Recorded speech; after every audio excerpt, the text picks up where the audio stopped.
the movie that terrified a generation, making them think twice about what was swimming beneath them, and inspired a hatred of sharks.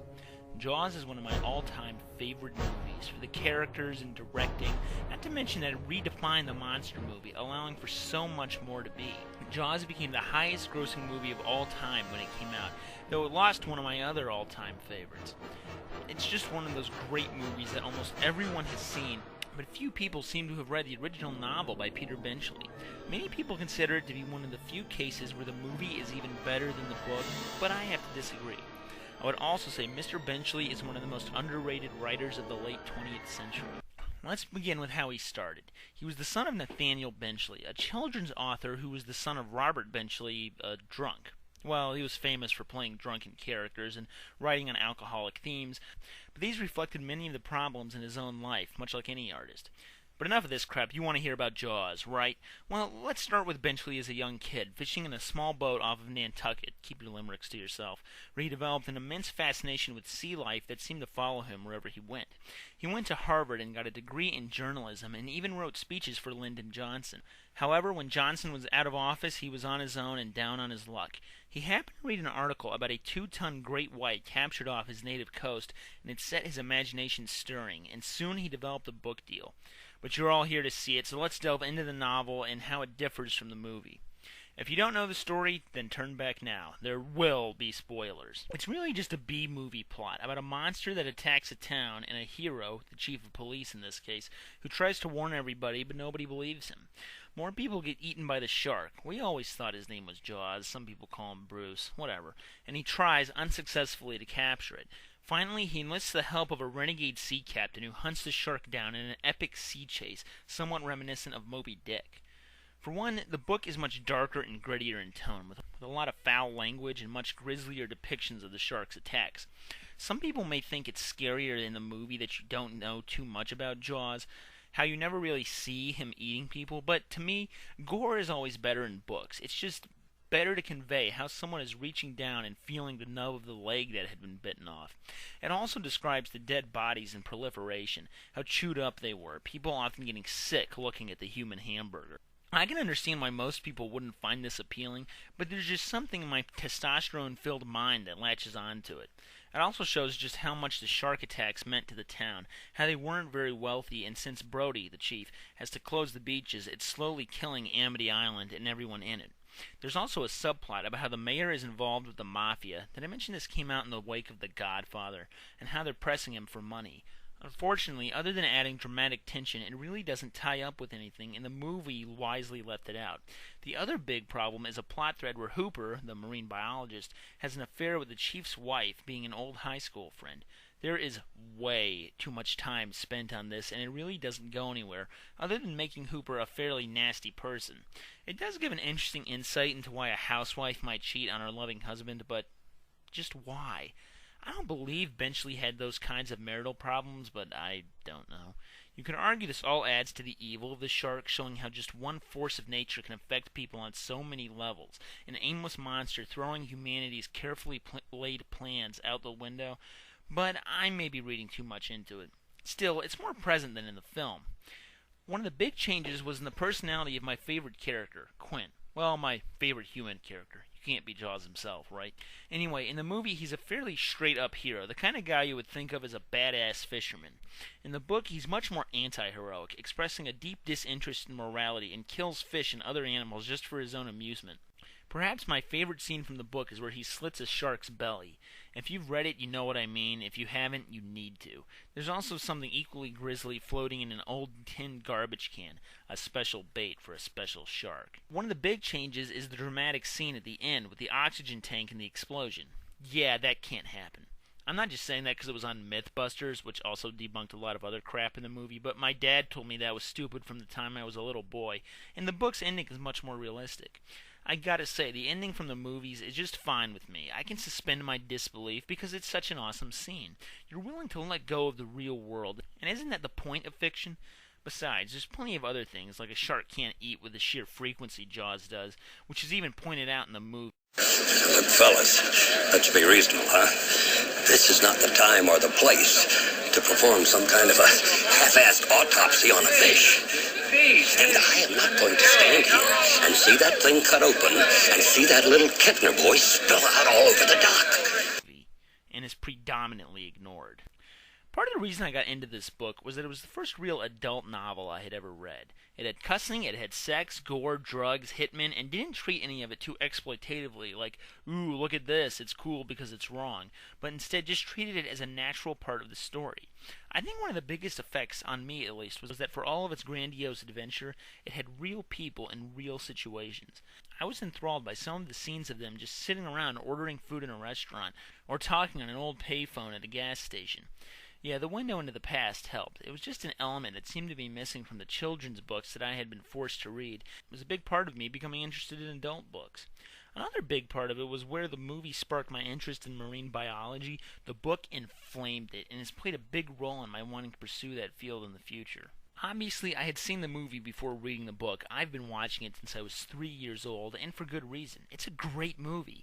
It's not particularly profound or really that thought-provoking other than making you afraid of the ocean, but it's so well made and well acted, not to mention the music, possibly the most famous film score of all time. It's little wonder it put Peter Benchley and Steven Spielberg on the map. Benchley would follow up with a novel about treasure hunting in Bermuda called The Deep. It involves a honeymooning couple who are deep-sea diving and come across a cache of morphine in an old shipwreck. The drug cartels want it and threaten them to get it, though they manage to find an old seaman who helps them along. There's also a large moray eel that eats people, but it's not the focus of the story.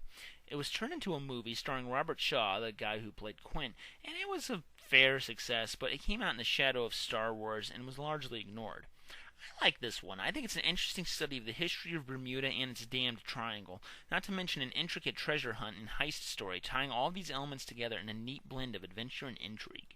His third novel, The Island, was a very strange story about a lost tribe of pirates holed up on an island in the Caribbean, continuing the Blackbeard tradition of killing and plundering. A man gets caught up in their savagery, but manages to kill them and escape. It has numerous scenes of human sacrifice and cannibalism, but it is one scene that really bothers me, and if you've read it, you know what I'm talking about. I hope you do. It's bad mostly in the sense that it was actually in the narrative and could have been more suggestive.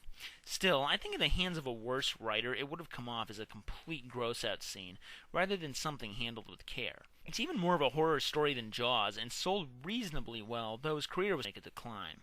It was turned into a movie starring Michael Caine, but was a total failure at the box office. It, of course, had an impact on Benchley's career, but he pressed on. His next novel will be the beginning of his downturn, but his best reviewed book for the rest of his life. The Girl of the Sea of Cortez is a coming-of-age fable about a young Mexican girl who dives with all manner of sea life and tries to appreciate man's delicate balance with the ocean and all it entails, while her family and friends try to destroy it. This was the beginning of his support of ecology, having felt very guilty after Jaws caused people to hate sharks and hunt them down like they were evil monsters. He felt that he had done a great deal of damage to nature with his book and subsequent movies, and seemed to regret it later in life, applying these same themes to many of his works. I feel it's not too preachy on this subject and really handles it in a subtle but effective way. It's more about the girl and realizing her own womanhood than just environmentalism. Next would come Q Clarence, a tale about his years in the Johnson White House and the delicate situations of politics, how just the littlest thing could set off World War III, and was written in the 80s, so there was the Cold War tension brewing. It was really on everybody's minds. Next would come Rummies, a story about the Benchley family's history of alcohol abuse. It follows a man who cannot control his drinking and is sent away to a rehab facility, and while he's there trying to overcome his addiction, his wife leaves him and his daughter disrespects him. The big problem I have with this is that he just accepts it like, oh, she's gone, I guess I can get over it. I mean, have some guts, guy, yell at her. Slap her, even. The problem is it starts to deviate into a really weird chase with the mafia and debunking the head of the establishment, and it ties in as well as Hooper's subplot from Jaws. After these low sellers, he came out with Beast, essentially Jaws but with a giant squid. Remember, kids, don't try to put philosophical meaning in your books. Stick to monsters. That's what the people want. It is a fun little adventure, action-packed and filled with more ecological themes, and oddly even references Jaws about how it helped lower the shark populations. How many times do you see an author just ride his own coattails? I think it's weird. The book was turned into a moderately successful TV movie starring William Peterson. I gotta say, this book also helped spur my interest in giant squids, one of the truly most fascinating creatures in the world. Next would come, do I have to say it? White Shark. His last novel is, again, essentially Jaws, but with a friggin' shark man. Yeah, it has a Nazi experiment creature, basically a dude with gills running around and eating people. It's as stupid as it sounds, but it does come off kind of good. I mean, I love movies like The Creature from the Black Lagoon, so it goes over pretty well for me. But if you don't enjoy campy old monster movies, you'll just walk away. For being the story of a B movie, it's pretty well handled. Benchley really knew how to take something this lowbrow and treat it seriously, with the same respect he treated all of his work. It's almost like he had someone forcing him to write this stuff, a producer analyzing the latest trends and ordering him to imitate them, and he just did the best job he could. It was turned into a stupid TV movie, ironically called The Creature, that seems to be widely forgotten. I just want to say that even though I should like this novel, it was probably his worst attempt, and played a big role in him getting out of fiction. He went on to create a TV series called Peter Benchley's Amazon, which only ran for one season, and I'm sad to report I haven't seen it. You can find most of it on YouTube if you're really interested. His last few works were of non-fiction, like Shark Trouble and Shark Life.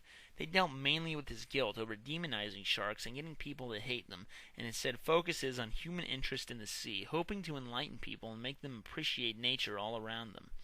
I find it to be a pretty powerful book of the implication of humanity's effect on the environment, as well as an informative autobiography and success story of a novelist. He finally succumbed to pulmonary fibrosis in 2006 after a lifetime of smoking and being proud of it. He was admitted to the hospital, where he coughed his last and died. But what of his life? Was he truly a genius, a man who enlightened the world with his pen and got shafted for it? Or was he just in the right place at the right time, writing stuff that was improved by better men? I think he elevated the monster novel to something akin to literature, and tried to explore legitimate ideas in his writing, but was constantly shot down by society, who only wanted one thing from him, like a man with a woman.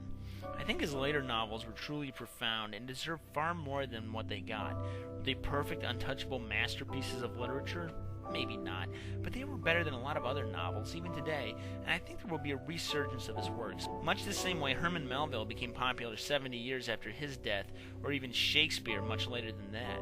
I hope there's a fan outreach, and videos like this can help spread the legend of Benchley and help him reach a new audience for the future.